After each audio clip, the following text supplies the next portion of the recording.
Hey guys, welcome to the Behavior Techs Anonymous podcast. I am your host, Miss Ashley, and I'm a behavior tech. Let's reinforce some of my behaviors.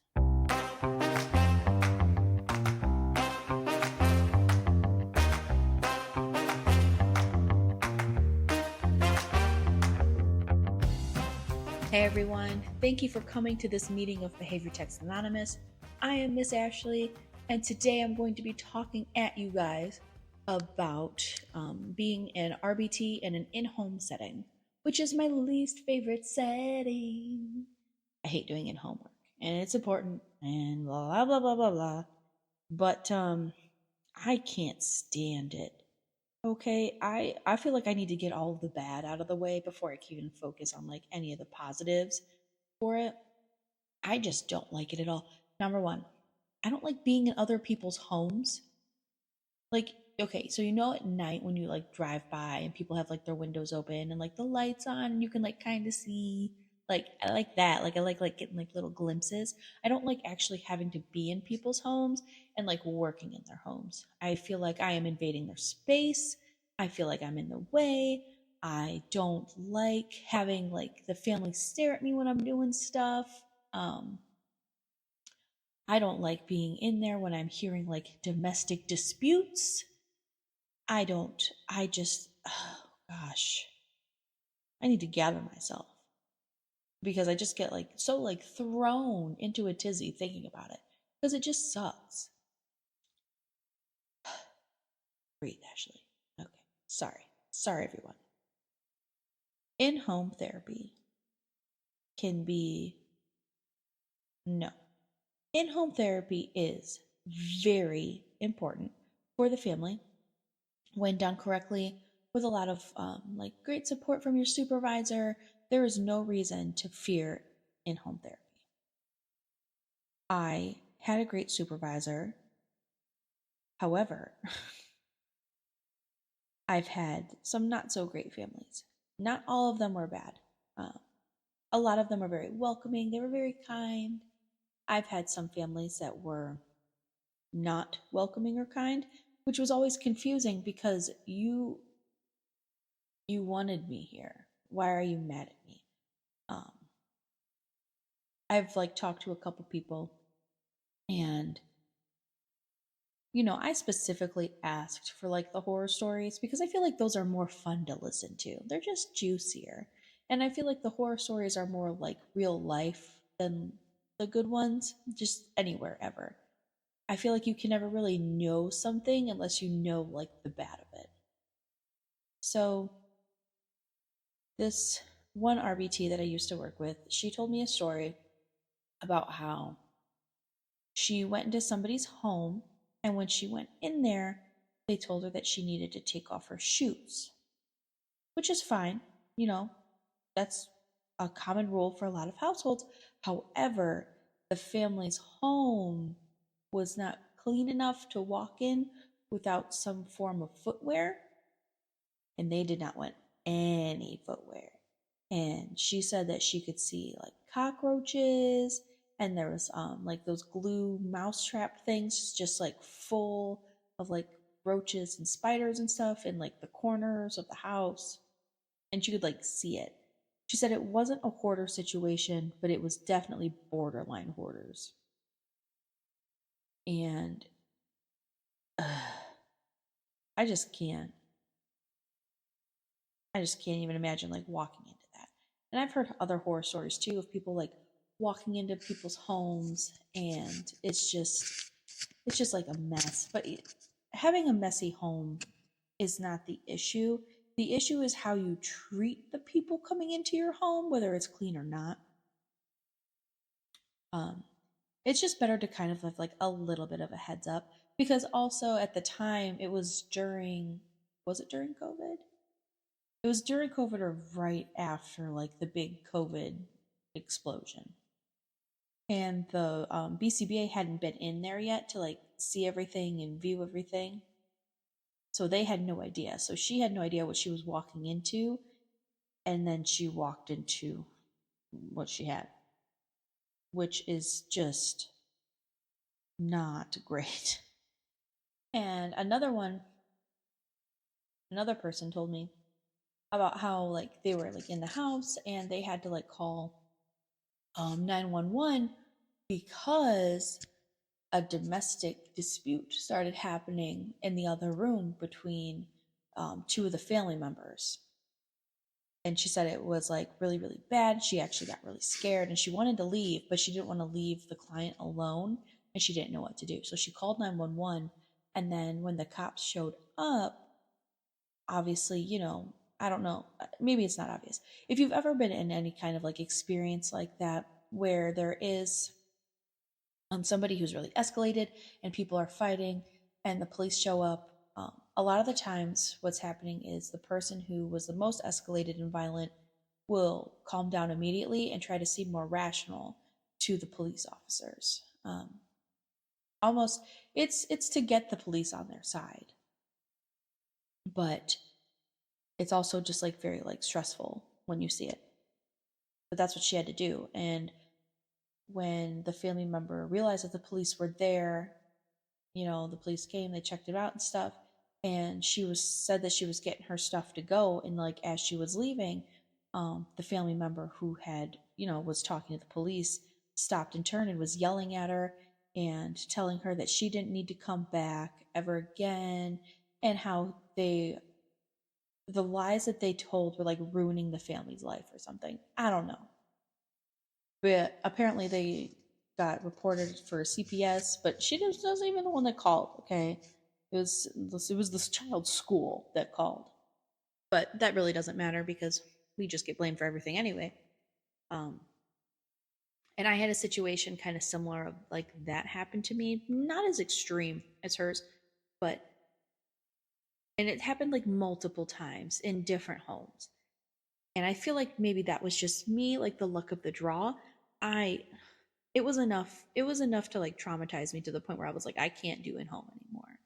I remember talking to the clinical director, like begging her to please let me come back into the clinic. I couldn't.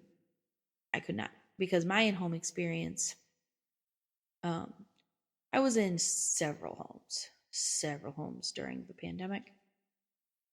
And I was a baby RBT, brand new, out of the womb. And COVID hit and I had to go in home. Actually, I'm so sorry. That's not true. I didn't have to. Okay. The company asked for people who would like to work or who would like to stay home, and I chose to work. Why did I do that? I'm a pathological people pleaser. And I was like, I'm gonna do it. That, and I'm pretty sure I really needed the money at the time, but who can remember that long ago? I was probably poor. I'm poor now. But even when the families were like good and like the best, like I never felt comfortable in their home. I never felt comfortable um, doing the behavioral interventions, like especially like behavior management when their child was escalated. Now maybe I could handle it a little bit better. I'm really good at behavioral de-escalation. I'm really good at it. But at the time I was not. And when their child would like scream and like throw things and stuff, they would come in and they'd be like, stop it, blah, blah, blah, and like try to really like help out with them.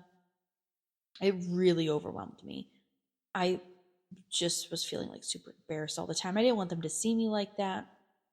Um, but I just couldn't do it anymore. So I had to ask and beg to come back into like the clinic setting. And I was back in the clinic for how long?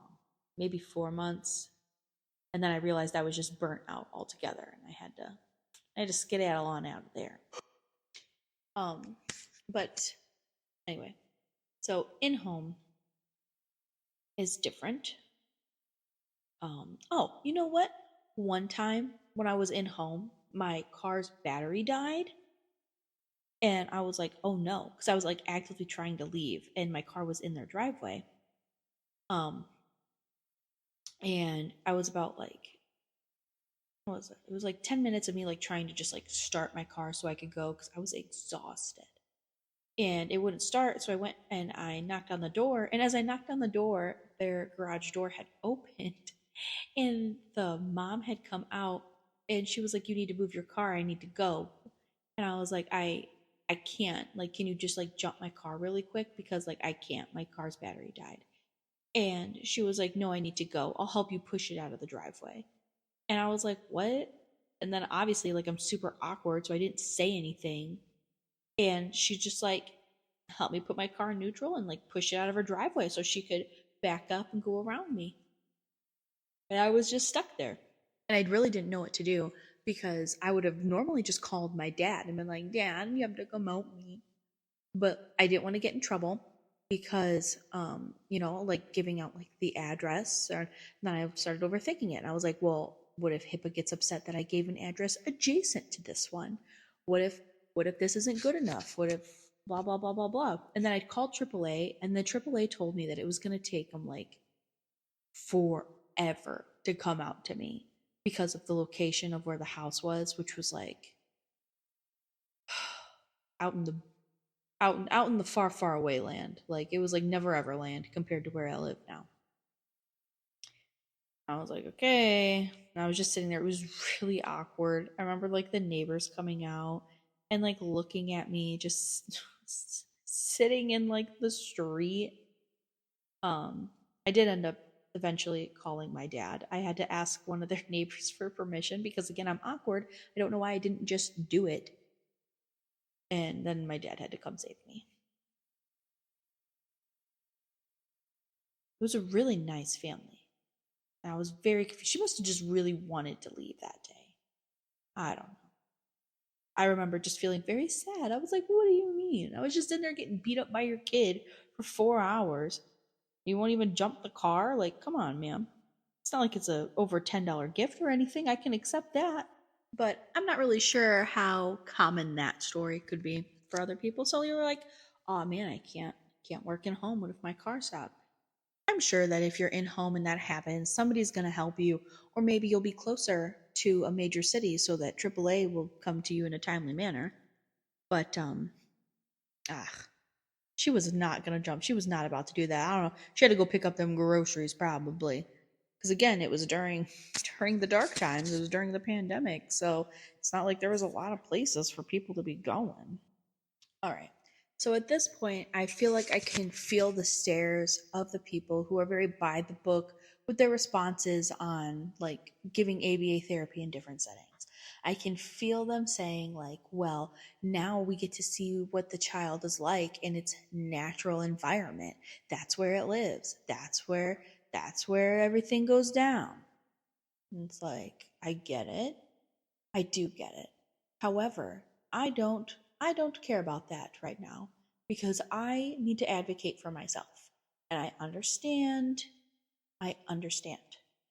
that they might need that in-home therapy. What I'm saying is that that person cannot be me. It cannot. I am not as effective in home as I am in a clinic or in a school setting. I it's just who I am. And if in home and working with the child in their natural environment is something that you are super passionate about, I encourage you to go do that. I would do it again for my current clients if they needed it, like if it was like part of the job, like going at home and like doing the parent trainings is not the part that bothers me. The part that bothers me is when we're not doing the parent trainings, and I don't know why, but that's just how it is. I actually really enjoy training parents, especially like those parents that like really want to learn. I get all jazzed about it. They get jazzed, we're all jazzed, and the client's not. The client's usually annoyed by it, but I like that part of in home. And like I don't know. Like that's really like the best part for me is being able to train the families and show them how the interventions can work and all that stuff. Like that part, like I'm like, yeah. But then when I just think about doing like DTT at a little tiny table for hours and hours and hours.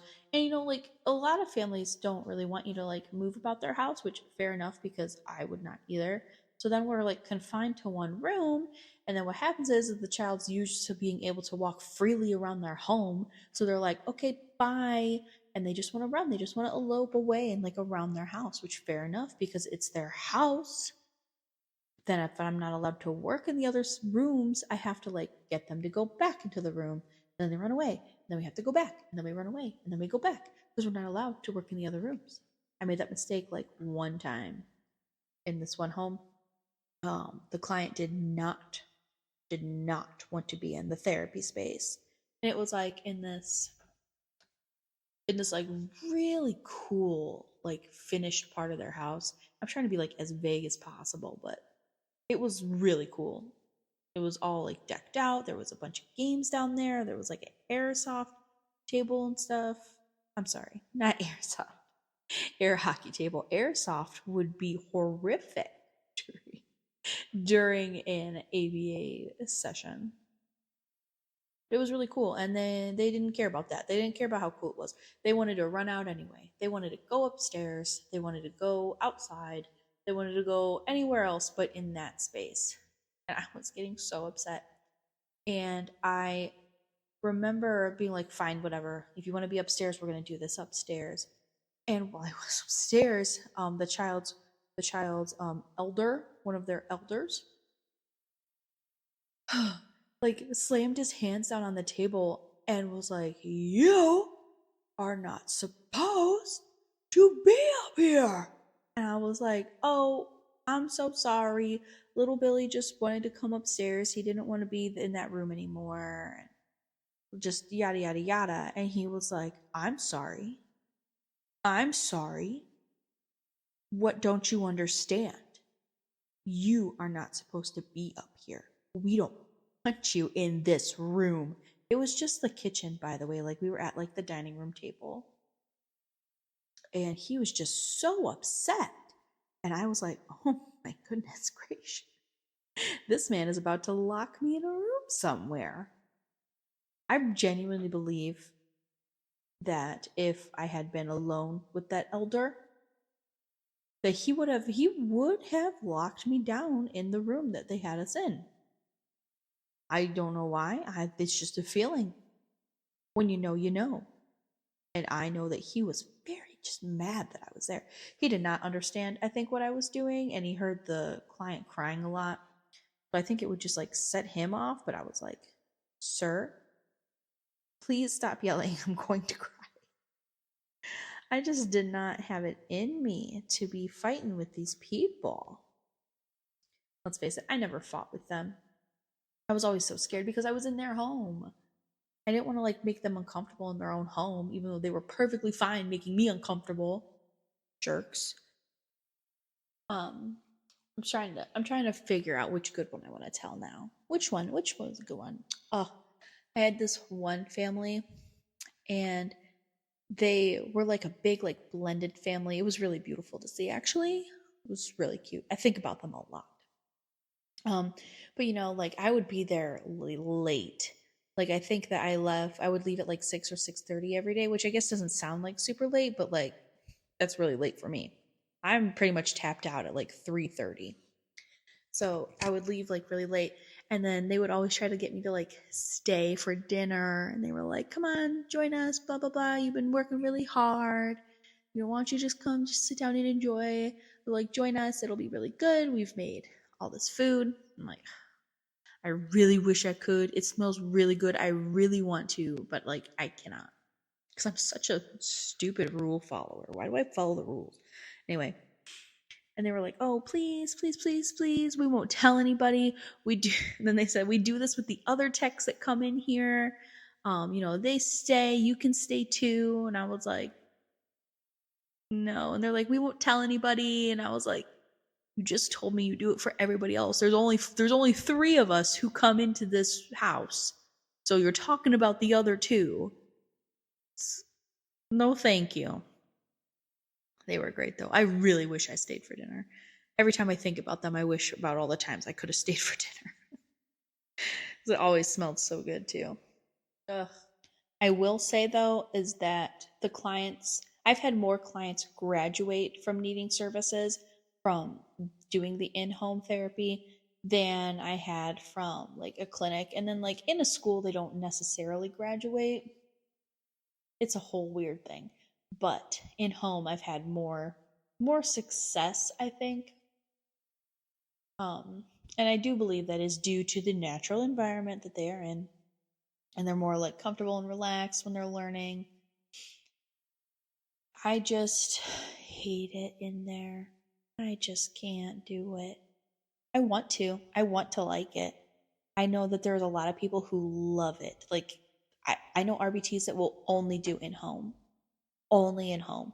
They just love it. They have a really big passion for it, which good on them, because could not be me. Oh, you know what? Another thing that you need to think about before agreeing to do in home therapy is their people's pets. I'm cool with pets. I love animals. I really do.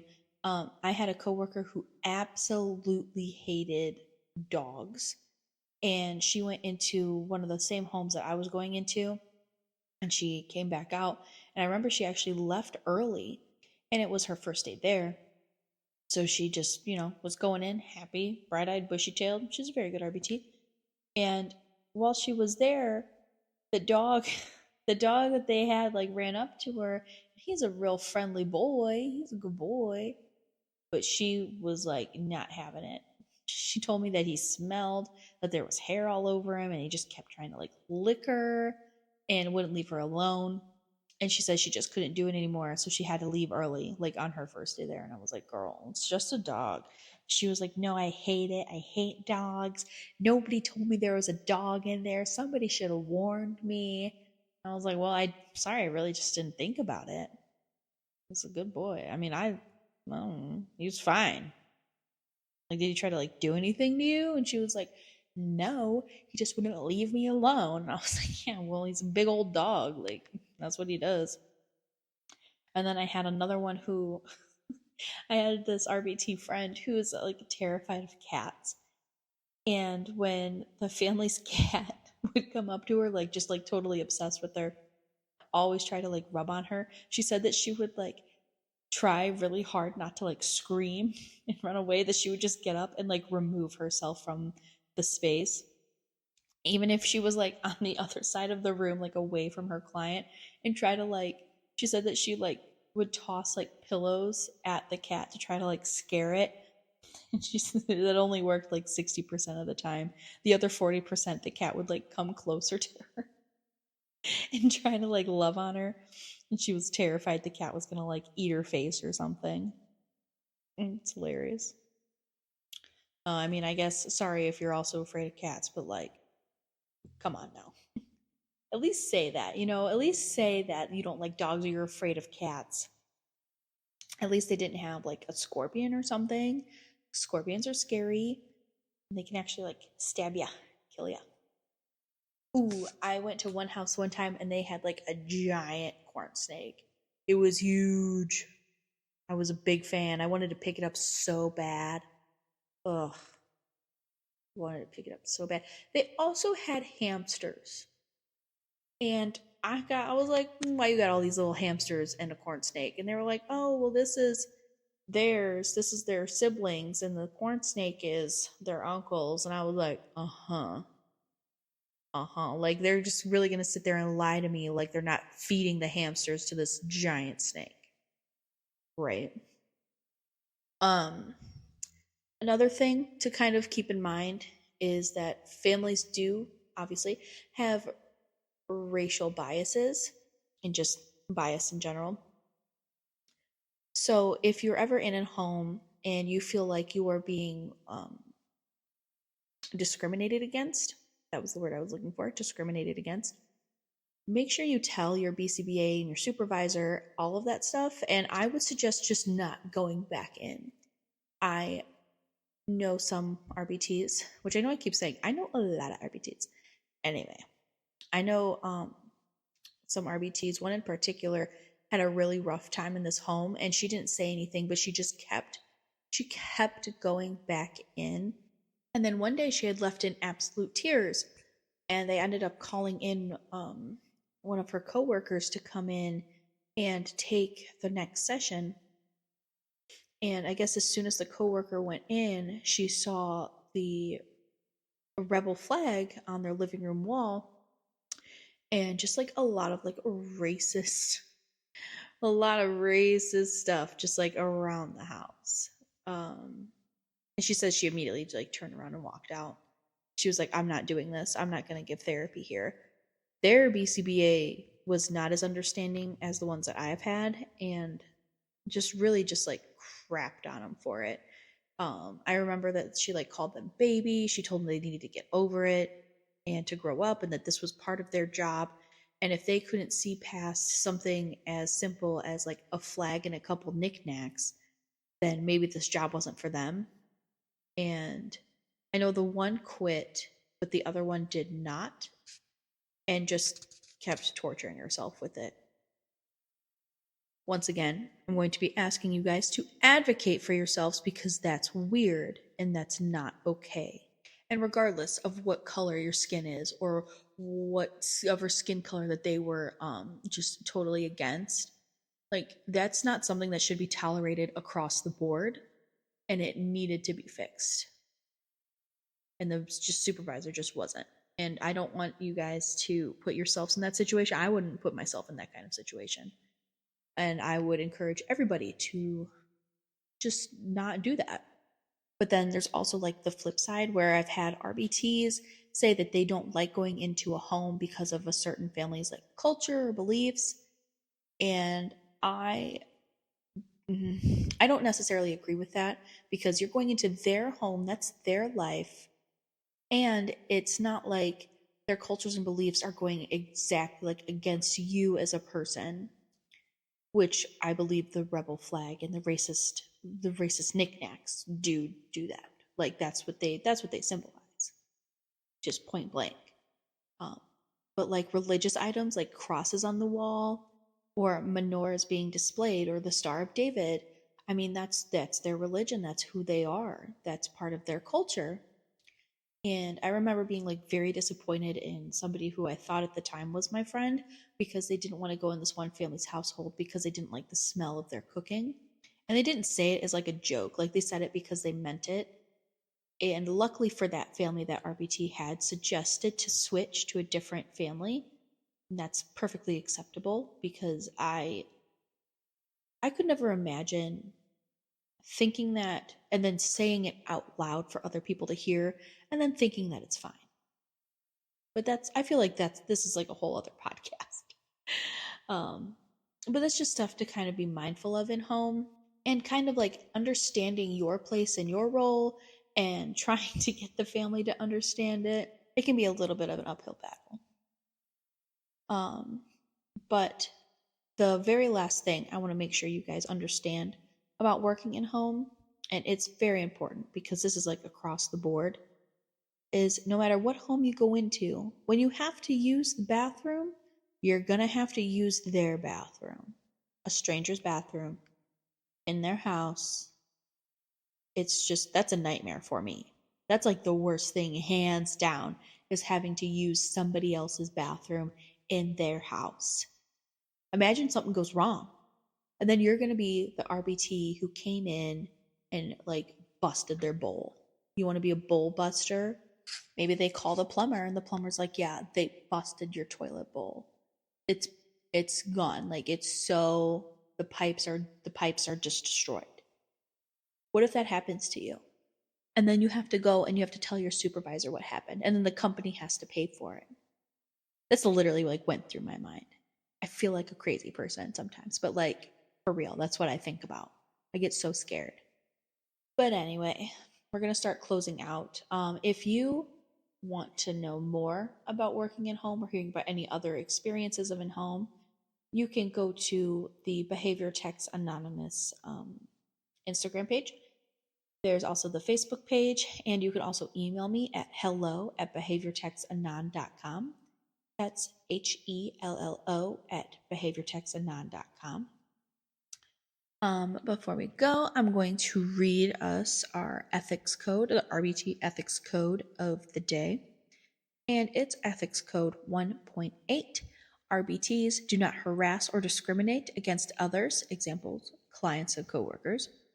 They behave toward others in an equitable and inclusive manner, regardless of age, disability, ethnicity, gender expression/identity, immigration status, marital/relationship status, national origin, race, religion, sexual orientation, socioeconomic status, or any other basis prescribed by law.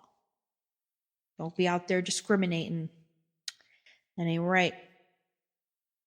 All right, you guys, thank you so much for joining this meeting of Behavior Text Anonymous. I am hoping and praying that I can finally schedule time, because I just don't have time for things, to have somebody come in for next week's episode, which will be in 2 Tuesdays. So not next Tuesday, the 12th, but Tuesday, the 19th. And until then, I hope to see you guys on my Instagram page specifically. That's where I post most of my stuff, to be honest with you, is on Instagram. I do the other ones too. But Instagram is just like my favorite little platform to use. It's such a smooth transition. Not a sponsor. And I'm also on Reddit frequently, asking questions, trying to talk to people, just build me up. All right, you guys, I hope to see you soon. Be safe out there. Have a good, safe holiday season. If you want to send me presents, that would be cool, but make sure it's less than $10. All right, you guys, thank you so much. I will see you at the next meeting.